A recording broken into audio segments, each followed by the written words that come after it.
From the standpoint of, you have the prodigal son, who's the one who went away, and then you have the other who was the law-abiding son. And now most people would say, well, the prodigal, he was the rebel. He left.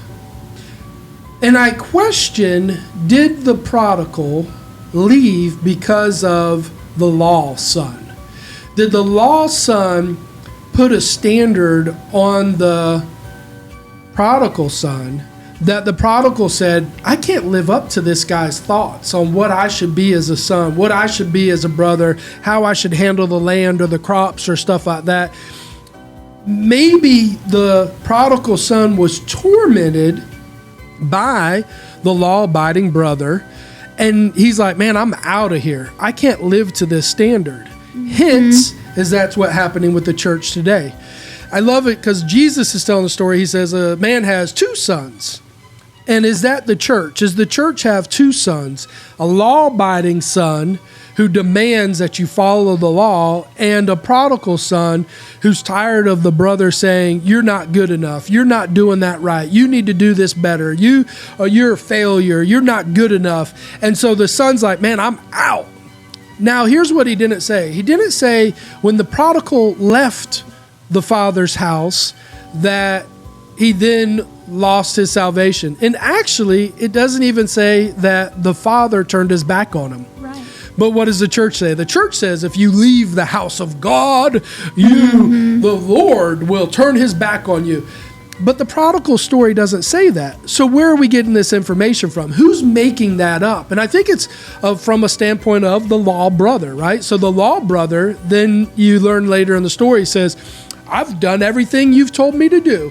I've sat here, I've taken care of the cattle, I did this, I did that. But it's interesting when he says, I've done everything you've told me to do, but he didn't do something. And the story doesn't tell you that. But in tradition, the older brother was supposed to go get the younger brother. And isn't that funny? I feel like what's happening today, the older brother, the church, the law-abiding citizens is saying, I'm not going to go into the world. I'm not going to win the lost. I'm not going to go on missions. I'm not going to help those, for they're sinners. I'm righteous. I'm going to stay in the house of the Lord, and the Lord loves me, and I'm blessed and highly favored and all these things, while never leaving the house, going out to get the prodigal son. So when the son said, I've done everything you've told me, how many times did the father tell the son, hey, what do you think he's doing today? Man, would you go get him? Oh, yeah. You know, and the father's heart's breaking, and he's looking for his older son. Maybe he's too old to travel or whatever, but his heart is breaking because the older son will not do what he's asked to do, to go get the brother, because he's too stuck in the law.